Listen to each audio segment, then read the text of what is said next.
Hi everyone, welcome back to another video on the channel. Thank you very much for joining me on this quite sunny morning actually, on Tuesday the 16th of July, on this 31 video July series I'm doing. Really hope that you're enjoying watching them as much as I'm enjoying doing them. Apologies for the knocking, we've got some construction going on next door, so you might hear some banging or knocking during the video. My name is Warren Bennett. We've got Trev in the corner of the garden there, sunning himself in a little hot spot back there. So as promised from yesterday, I'm going to give you my 5 best tips to stop hooking the ball. And like slicing, hooking is a difficult thing to cure, but I'm going to give you my 5 simple ways for you to kind of put it into practice, obviously, but obviously take on the golf course quite quickly as well. Okay, so just going to get the front camera set up and we'll see you in a little while. Okay everyone, so I'm just going to have a warm up. I've got an iron. I don't think I can hit driver unfortunately because I've got too much pain in my hand, arthritis. So I'm just going to have a warm up. Yeah, so I used to hook the ball a lot, so my bad shot was there was nothing left to right. And I taught myself to hit a stock shot fade actually, so if you're hooking the ball, I can tell you definitely how to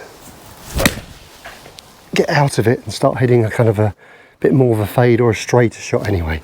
As you can see from the flight scope running there, I've always got this kind of shot that starts slightly left and hopefully then fading back to the target. These are my first swings of the day, so it's never going to be perfect. What are my 5 things to stop a hook? And I'm going to give you the simplest way to get out of it. And what's really important, that these 5 tips I'm going to give you to stop hooking aren't to be done all at the same time. You might introduce a couple at the same time, or just one. One would be a perfect. And at the end of this video, like I said, I'm going to give you an order of importance. Okay, let's get on to number 1. Okay, so the first one is hand and arm width on the way back. So I'm not talking club here, I'm just talking where your hands and arms are. So at the top of the backswing, what you don't want to do, you don't want something what's called deep. So you saw yesterday's video, is I was encouraging a slicer of the ball to get their left arm plane a little bit more across them like that. We're doing the opposite for someone who hooks the ball. So you really want this hand and arm, you really want some width. So you can see here, it's quite short. You can see from the front view, it's kind of only, I don't know, right shoulder height, just a bit above it. But it's out in front of me, you can see from the behind view. I'm looking back now, and the middle of my hands are kind of no more in front of my chest there. They haven't gone behind my right shoulder. So I'm really getting my hands away from my chest. So there is a twisting still. I'd really encourage that coil. Ooh. So there's some coil and some width, so you can really see there. Now I'm setting myself up here, so it doesn't really matter what the club head's doing. So you can see a Jon Rahm swing, which I put at the top there. He's a fader of the ball. He's got a really laid off club at the top of the backswing. It doesn't really matter. All we're focusing on really here is hand and arm playing on the backswing. I've seen many golfers try this and they're keeping it wide from back here, and then they start to get sucked in and get deep here, get behind them too much. So really keep it short and wide at the top of the backswing. Just do a few practice swings, really get your right hand and arm away from you. Twisting helps, remember, you just don't want to be stuck here, you want to be able to move, some coil your body. So coil and get some width here. Get your hand and arm really out in front of you, and that's going to set yourself up for this club to come down a little steeper on the downswing. Okay, let's try one. It's really going to guarantee the ball to start more down the left or even straighter. Feeling will be need it out. Twist and out. Keep it wide. Wide and short on the backswing, as you can see there. And you can see there the ball starting left. It hasn't really faded that much, but we'll work on how to get that left to right spin back to the target. Okay, so that's number 1. Let's go on to number 2. Okay, so the second tip is you set yourself up for the backswing and you want to try and keep that width, that hand plane on the way down. Because remember, you don't want to be deep, you don't want this club to be stuck, you don't want your hands to be deep, because you can even make a good backswing here, nice and wide, and then you can kind of get this club deep inside you. It's like Rory McIlroy a little bit, isn't it, for his like kind of pitch shots.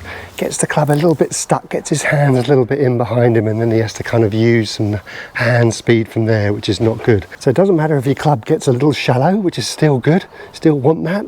You're not looking for any pull down here and the club to be out. Remember, this is hand and arm only. This is not club width. I don't like that at all. It's just getting the hands and arms in a position halfway down where they're wide. And to keep that width and to encourage it, I mean, is to keep this right side and keep this pressure down onto this right leg. You're not looking for any lateral slide here. If I start sliding my knees, it's going to encourage the club to drop on the inside, as you can see from the behind view there. So wide at the top, and now you're looking for this pressure. So I'm kind of pushing down, my knees are getting further apart, my right knee isn't pushing towards my left toe here, which is a slicer of the ball would want. I really want your knees to be getting further apart, pressurizing down into this right knee, and that's going to keep the width on the way down, which is what you need. So that little transition move, you're wide and short at the top of the backswing, or shorter it will feel, not behind you. And then the transition is you're really squatting down. You can see there, I'm kind of pushing down, and my knee is going out towards my right toe a little bit. That's exaggerated, but you're looking for that kind of squat move, and that's going to keep your hand and arm out in front of you, as you can see there. And that's setting yourself up for the rotation on the way through. Okay, let me show you one. Squat down, and that keeps that width. Okay, so because those two feelings are kind of in the same vicinity, you're dealing with width and width, they can be done together, especially on the range. But remember, to keep natural width on your hands and arms, really feel some squat down there. If I start going lateral, if I start going off that line, as you can see, it's going to encourage the club to drop.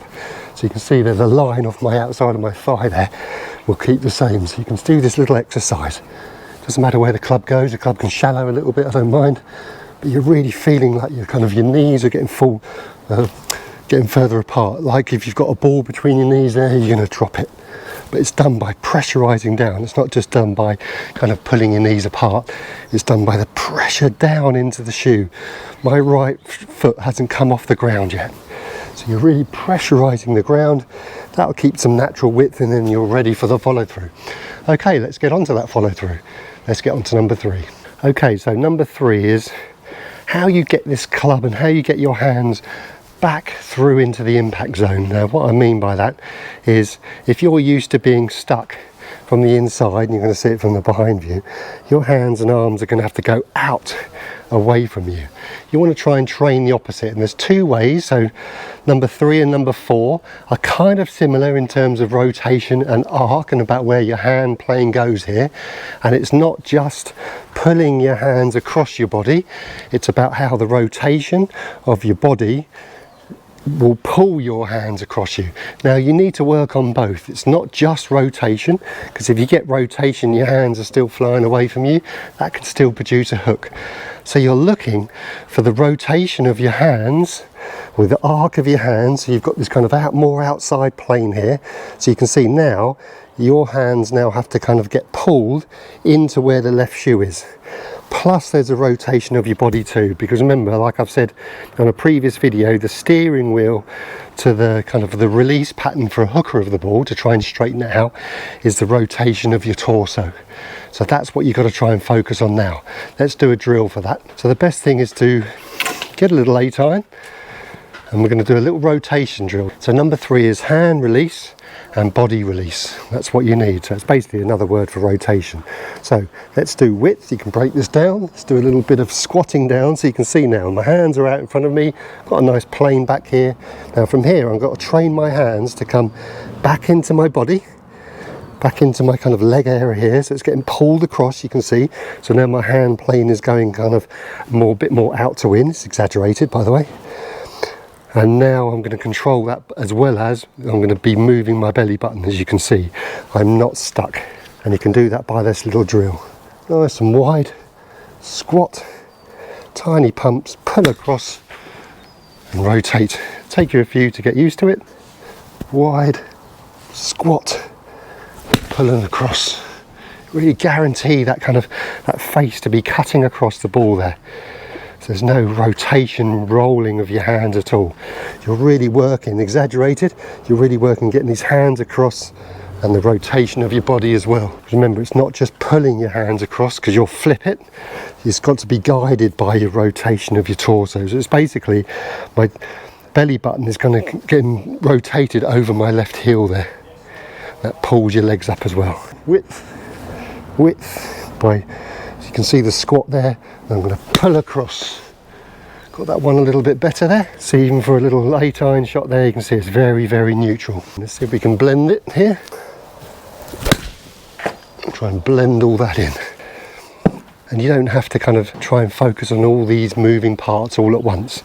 Like I said, you could probably work at kind of keeping it nice and wide and then a little bit of squat, or you can then work at kind of trusting that's going to happen, getting your hands across your left foot a little bit more and guide it with your belly button being open, kind of over your left heel a little bit more. Okay, let's give it a go. Trust the backswing and then pull it across. That felt a bit better. Didn't start left, so the balls told me there, the ball started slightly right and faded, so I need a little bit more kind of downswing, maybe need a bit more width at the top of the backswing. So let's guarantee a left start this time. Okay, so left start is going to be width and width. From here I can really get this hand going across. That felt much better, definitely down the line a little bit more than the previous, and there we go. So the ball's going to tell you kind of what to work on. If the ball's starting right, your hand plane isn't good enough. Your hand plane needs to be a bit more out and across. And to do that, get some width and get some width. So let me show you if I can blend that up with a 5-iron now. It's obviously difficult to work on all these 4 things, and I don't expect you to do it. So I'm going to trust the backswing, squat look, down, which pulls your hands out.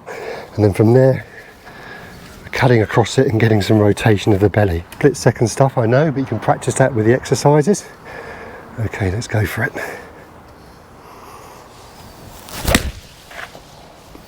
Yeah, I'll take that.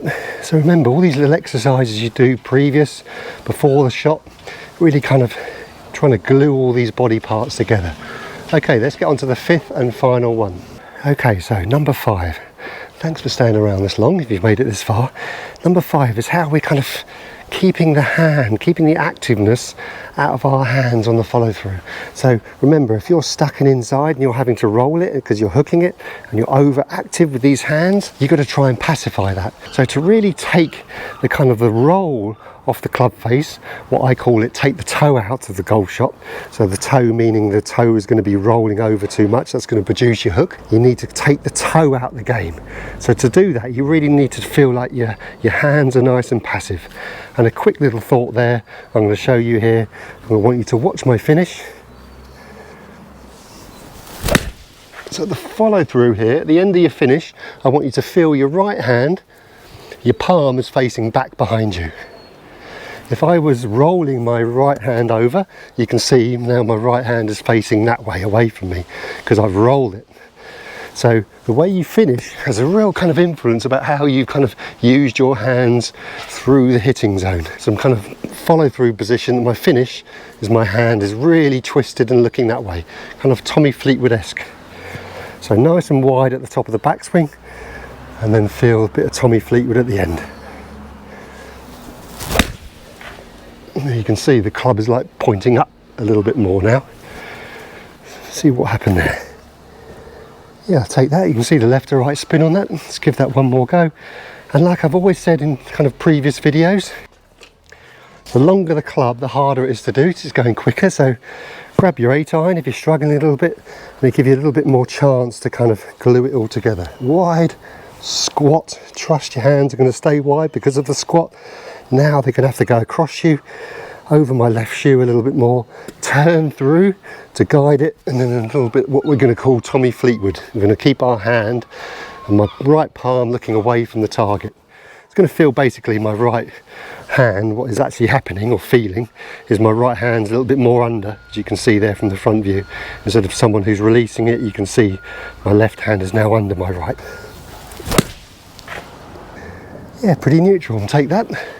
So it's really important to reiterate, is that a word? Yeah, reiterate everyone, that you don't have to glue all those parts together in one swing. It's happening too quickly. You can definitely do it in practice swings, and that's why it's so good to hit into a net, because you haven't got the fear of the result. You can kind of go internal into your body parts a little bit. But like I said at the start of the video, let me give you my kind of order of importance here. What I would say straight away is, if you can't set yourself up for success in the backswing, you're going to find it very difficult. So I'd say my order of importance is width at the top of the backswing, and make sure you keep it. Don't go wide halfway and then get your hands going in behind you. So I'd say if you can keep your hands nice and wide at the top of the backswing, keep them nice and short. It might feel shorter, that's fine, but you're keeping your hands more out in front of you like that, not back here. So really out in front. It's really going to set yourself up for this hand plane to go across the ball a little bit more. So I'd say to match that up, and then feel a little bit of Tommy Fleetwood. So feel that right hand a little bit more under your left on the way through.